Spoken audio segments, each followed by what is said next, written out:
ঠিক আছে, মাছ ভাত না হয় চলে যাবে, কিন্তু এই মাটিতে বসে খেতে আমার একদম ভালো লাগে না, বুঝলেন? কি গো গিন্নি, তুমি কিছু বলো না। হ্যাঁ, ও তো চেয়ার টেবিলে ছাড়া বসে খেতে পারে না। তার উপর ও আবার হাতে করে খায় না, ওর চামচ চাই। হাতে করে খাওয়াটা অপরিচ্ছন্নতার উদাহরণ হিসেবে দেখে। আমাদের ঘরে তো চামচ নেই বাবা, আমরা তো ছোটবেলা থেকে হাতে করে খেয়ে আসছি। এই জন্যই তো আপনাদের কোনো উন্নতি হয় না। দেখুন না, এত বয়স হয়ে গেল, এখনো পর্যন্ত টালির চালে ঘরে বসবাস করছেন। বর্ষাকালে এখান ওখান দিয়ে জল পড়ে নিশ্চয়ই। কি করে থাকেন আপনারা, হ্যাঁ? না বাবা, বৃষ্টির এক ফোঁটা জলও ভিতরে আসে না। আমাদের বাড়ি ছোট হতে পারে, কিন্তু খুব মজবুত আমাদের বাড়ি। এই বাড়িতে চট করে কিছু হবে না। আসলে অনেক পুরনো দিনের বাড়ি তো। হ্যাঁ, জানি জানি, এসব আর আমাকে বলতে হবে না। তাও কি বলেন তো, যুগের সাথে তাল মিলিয়ে চলতে হবে, এখনকার দিনে না হলে হবে না। আমরা কি আর যুগের সাথে তাল মিলিয়ে চলবো বাবা? আমাদের তো জীবন শেষ হতে চললো, আর কটা দিনই বা বাঁচবো। যাক বাবা, তোমরা খেয়ে নাও।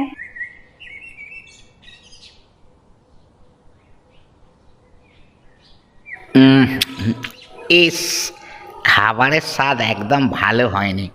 এটা কি আপনি রান্না করেছেন? কেন বাবা, আমি তো এত বছর ধরে খাচ্ছি এই খাবার, কই আমার তো খারাপ কখনো মনে হয়নি। তোমার অপছন্দ কেন হলো?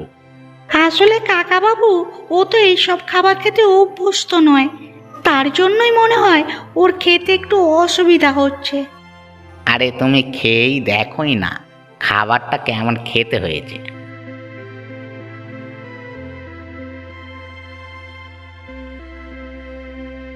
ইস, কাকিমা, আপনার রান্নাটা একদম গন্ডগোল হয়ে গেছে। এইসব রান্না কি মানুষেরা খেতে পারে? গিন্নি, তুমি কি আজে বাজে রান্না করেছো? ওরা তো খেয়ে বদনাম করছে। তাহলে কি আজ সত্যি করেই রান্না খারাপ হয়েছে? আমি তো ভালো করে রান্না করলাম, কিন্তু কিভাবে কি হলো সেটা তো বুঝতে পারছি না। ঠিক আছে ঠিক আছে, আমরা খেয়ে নিচ্ছি, আপনাকে তো চিন্তা করতে হবে না। একবেলারই তো ব্যাপার, তাই না? হ্যাঁ, ঠিকই বলেছ। আমরা তো ওবেলা চলে যাব, তবে এবেলা একটু মাংস ভাত করলে ভালো হতো। আসলে আমরা অনেক দিন বাদে এলাম তো। ঠিকই বলেছ, কিন্তু কি আর করা যাবে, যখন সেভাবে আতিথেয়তা পেলাম না, তখন আর জোর করে পেয়ে লাভ কি, তাই না? আমাদের খুব ভুল হয়ে গেছে বাবা। আমরা তোমাদের সেভাবে ভালো মন্দ কিছুই খাওয়াতে পারলাম না।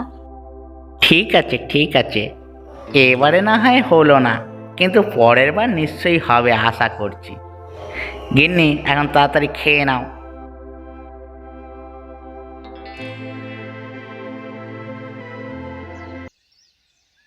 ঘরে কি কেউ আছেন? কেউ আছেন কি? একবার দয়া করে বেরিয়ে আসবেন।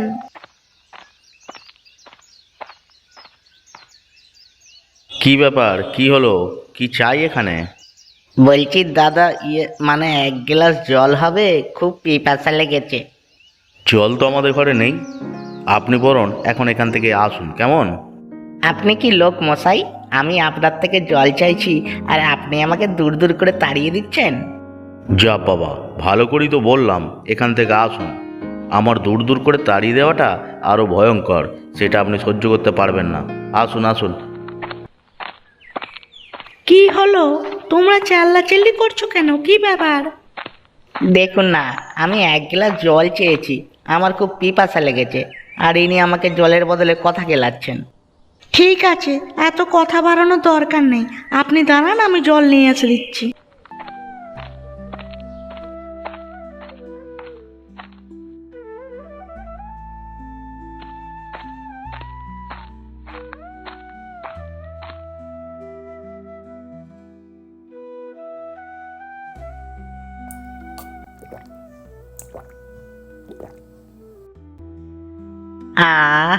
বাঁচলাম, আপনাকে অনেক ধন্যবাদ।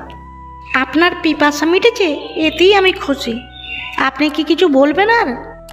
আসলে ব্যাপারটা হলো, একটা কথা বলি, মাথায় রাখবেন। কেউ যখন জল চাইবে তখন তার সাথে একটা বাসাতা দেবেন, শুধু জল দিতে নেই, জানেন তো? আসলে আপনি তো চাইলেন না।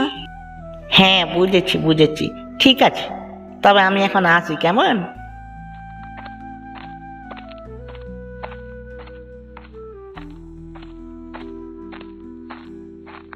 অপমানিত হলে তো, ওই জন্য অচেনা লোককে মাথায় তুলতে নেই, জানো তো?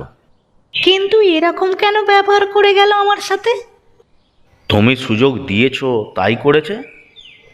আমি এই জন্যই এত মেজাজ ধরে রাখি, যাতে সামনের লোক তার আয়ত্তের মধ্যে থাকে। হ্যাঁ, শোনো, এখন দিনকাল ভালো নয়, অতিথিদেরও নির্বাচন করতে হয়। সেই তো গো, এ তো আমারই খেয়ে আমাকেই জ্ঞান দিয়ে চলে গেল।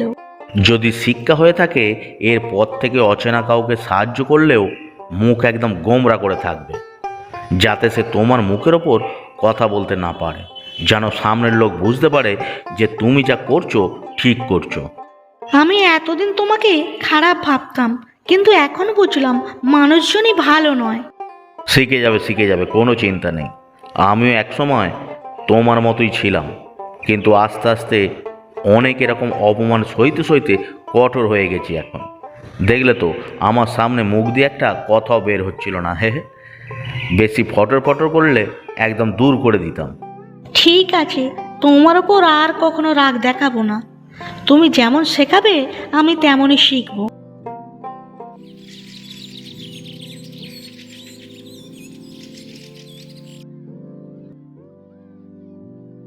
হ্যাঁ গো, আজকে দুপুরে রান্নাটা কি সত্যি খারাপ হয়েছিল?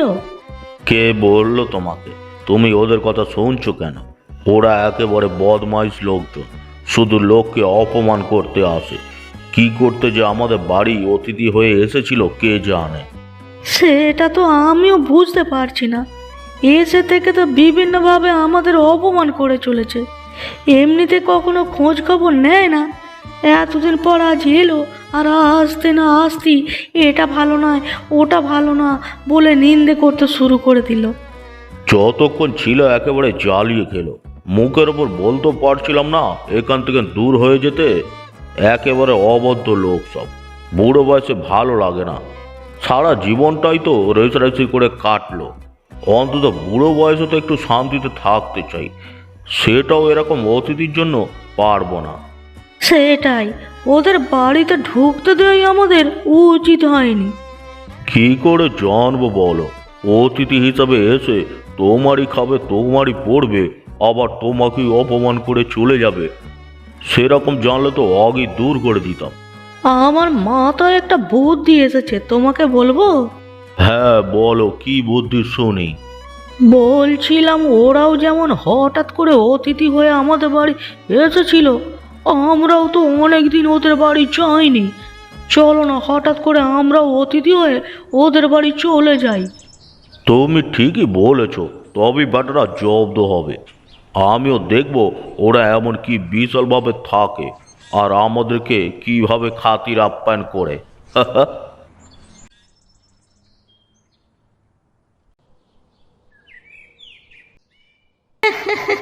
বেটা বুড়ো বুড়িকে আচ্ছা জব্দ করেছিলাম।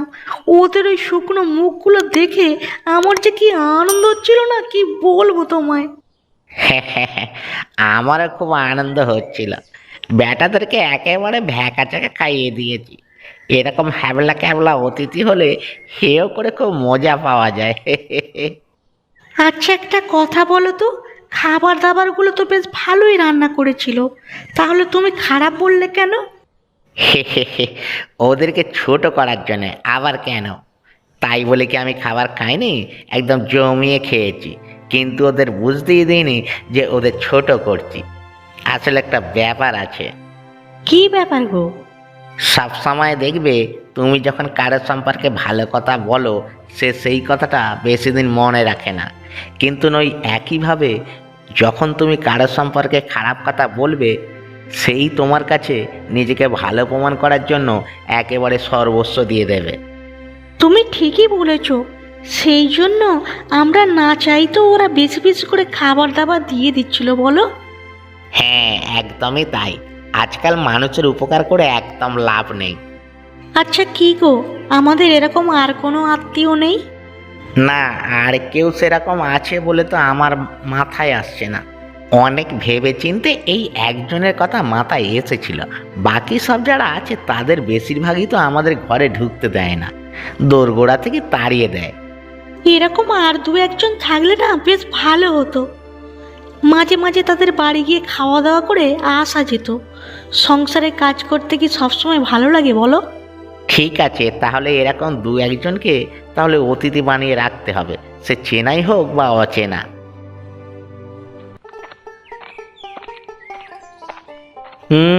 আজকে যা মাছটা পেয়েছি না, গিন্নি এই মাছটা দেখলে একেবারে খুশি হয়ে যাবে।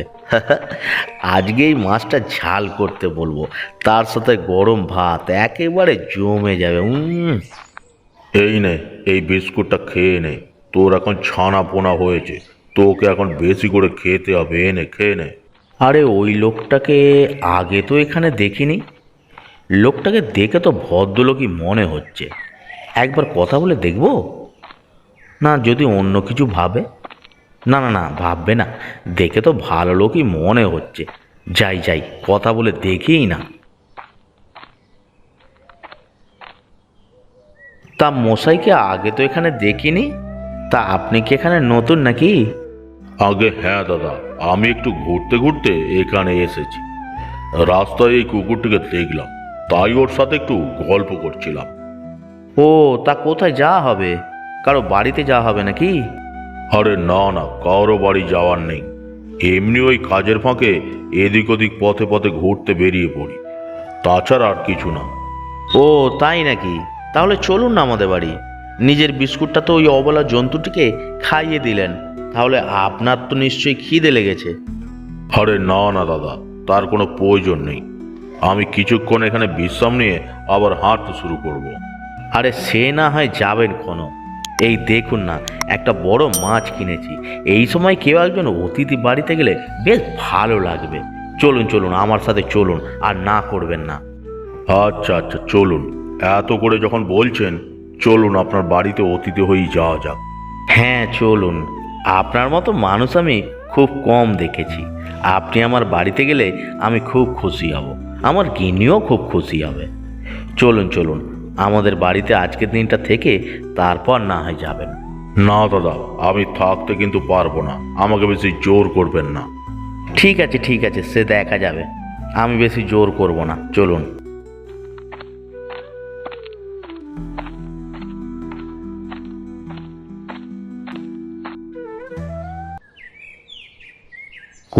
কোথায় গেলে গোপাল তোমরা? তোমার বাড়িতে তো অতিথি এসেছে, দেখো বেরিয়েছে।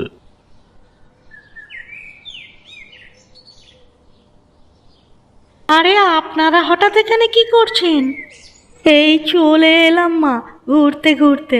ভাবলাম আমাদের মধ্যে যখন আতিথ্যতা হয়েই গেছে, তখন তোমাদের বাড়ি থেকে একবার ঘুরেই আসি। কিন্তু এ কি দেখছি আমি, তোমাদের কথা অনুযায়ী তোমাদের পাকা বাড়ি কোথায় গেল? এ তো মাটির বাড়ি, তা আবার খড়ের ছাউনি। তার মানে বর্ষাকালে তো তোমাদের অবস্থা আরও খারাপ। আরে না না, আমাদের পাকা বাড়ি হবে তো, তা একটু সময় তো লাগবে। তা আমরা কি বাইরেই দাঁড়িয়ে থাকবো নাকি ভিতরে ডাকবে? না না, আসুন আসুন, ভিতরে আসুন। কি সৌভাগ্য আমাদের, আপনারা আমাদের বাড়িতে এলেন। হ্যাঁ, কিন্তু তাই বলে এত তাড়াতাড়ি চলে আসবেন সেটা আমি ভাবতে পারিনি। আরে অতিথি কি বলে কয়ে আসে বাবা, যেমন তোমরাও না বলে চলে গিয়েছিলে। ঠিক তো ঠিক তো, ভিতরে আসুন ভিতরে আসুন।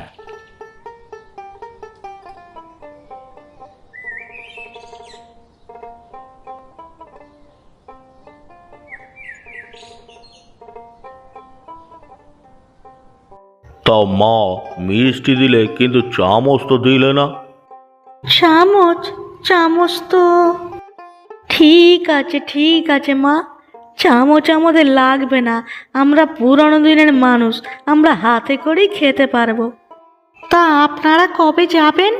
সে কি মা, আমরা তো এই সবে এলাম, যেতে তো এখন দেরি আছে। ঠিক সময় আমরা চলে যাব, এত তাড়াহুড়ো কিসের? আজকে কিন্তু আমরা মাংস খাবো, আমাদের মাংস রান্না করে খাওয়াতে হবে। মাংস? কিন্তু আজকে তো আমরা মাংস খাই না, আজকে তো আমাদের উপোস। ওই মানে উপোস? ইস, তাহলে আর কি করা যাবে? তোমরা তাহলে আর মাংস পেলে না? আমাদের কিন্তু কোনো উপোস নেই, আমাদের মাংস রান্না করে খাওয়াতে হবে, আমরা কিন্তু ছাড়বো না। তোমাদের কাকা বাবু অতিথি বাড়ি গিয়ে আবার মাংস খেতে খুব ভালোবাসে, তোমরা আবার না করো না যেন। আসলে এখন তো বাজারপাতি সব বন্ধ হয়ে যাবে, তাই বলছিলাম আর কি, যদি ফ্যানে ভাতে আলু সেদ্ধ মানে ওই কোনো রকমে একটু খেয়ে নিন না। ঠিক আছে, তুমি না হয় তাই খাওয়াও, তোমার যা ইচ্ছা হয় তাই খাওয়াও, আমি তোমাকে জোর করব না। তবে আজকে আমি অতিথি বাড়ি এসেছি, আজকে সারাদিন আমি আরাম করব। কি বলো গিন্নি? একদম ঠিক বলেছ, কোনো কাজ নয়, শুধু আরাম আজকে।